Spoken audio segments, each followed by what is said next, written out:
Assalamualaikum ya ikhwan, ya kawan, ya mas bro. Kita ketemu lagi Kita coba bahas bab nikah buat adik-adikku tersayang, yaitu nikah, membina rumah tangga, kemudian wanita atau pasangan yang ideal untuk dinikahi. Kemudian kita bahas juga masalah saat-saat berbulan madu atau saat-saat bercengkrama. Kemudian kita bahas juga manfaat nikah, yaitu kita mulai dari wanita yang ideal, yang pasangan yang pas untuk dinikahi. Coba kita bahas satu persatu kawan. Ad-dunya mata wa khairu mata'ihal al-martu sholihah. Dunia adalah perhiasan, dan sebaik-baik perhiasan dunia adalah wanita sholihah.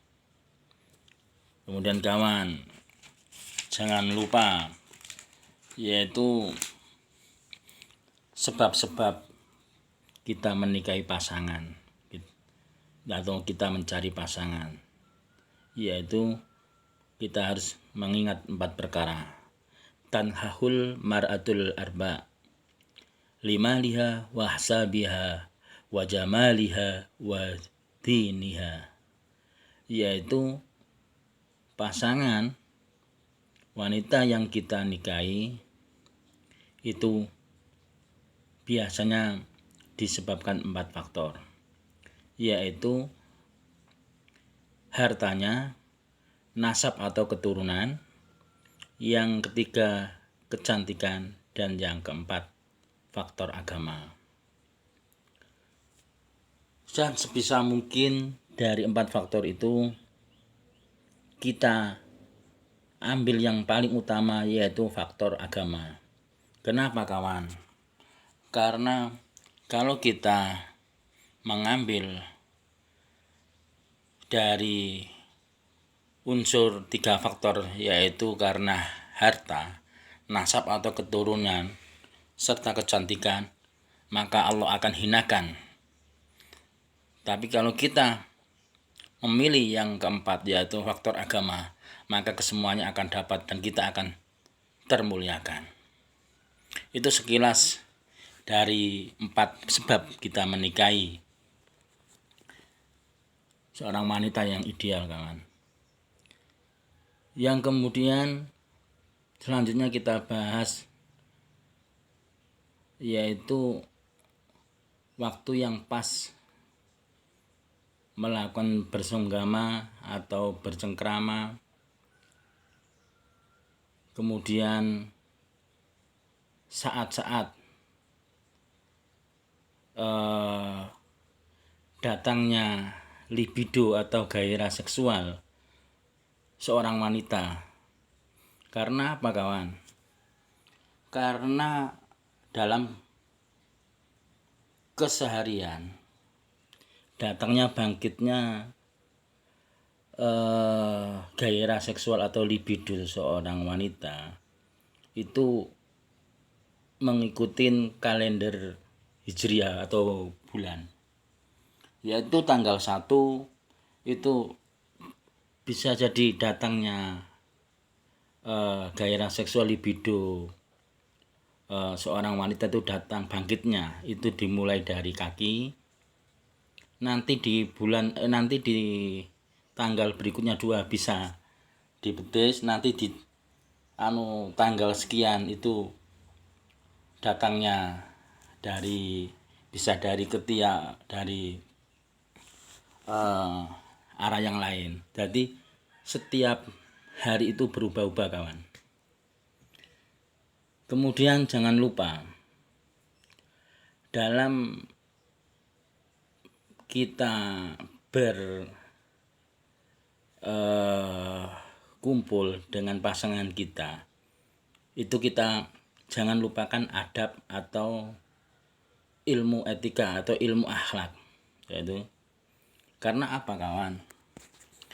Karena seperti yang disabdakan Rasulullah, yaitu istrimu laksana ladang bagimu, laksana sawah, maka cangkuli dan bajaklah secara baik-baik. Maka di situ bisa disimpulkan kawan, yaitu kalau kita bangkit nafsu syahwat atau gairah seksual, libido, itu yo bahasane orang Jawa itu ojo grusak-grusuk.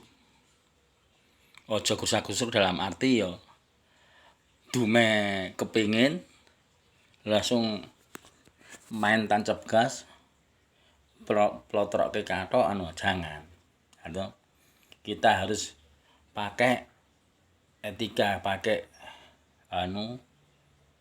adab, yaitu kita harus juga menciptakan suasana romantis atau bahasa kerennya itu pemanasan atau apa tuh bahasa barat tuh foreplay apa ya seperti itulah pokoknya.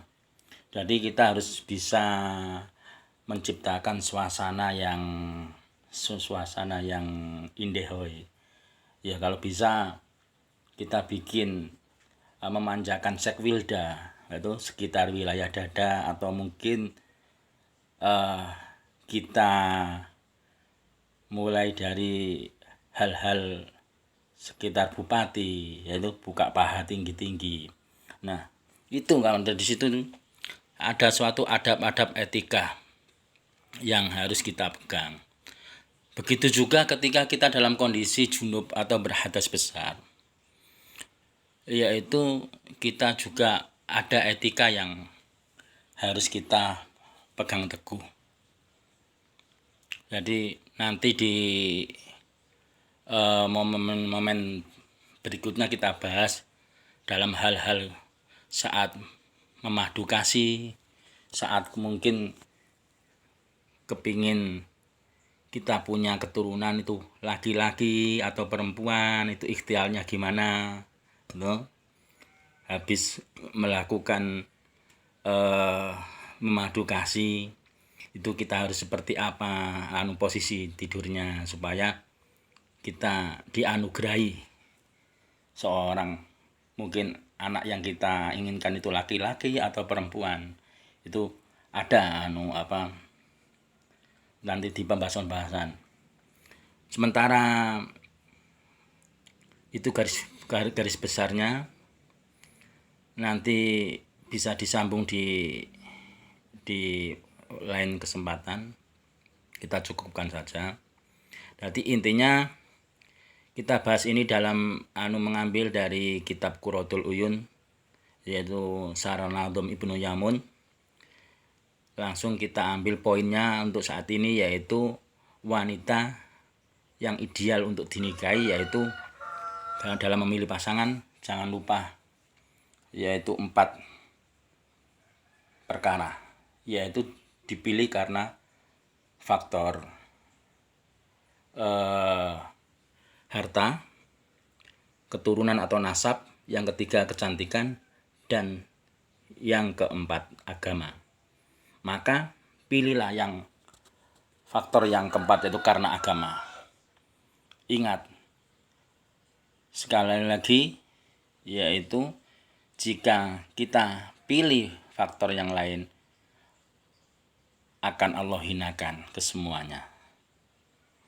Akhirul kalam, ihdinas siratal mustaqim. Summa wassalamualaikum warahmatullahi wabarakatuh.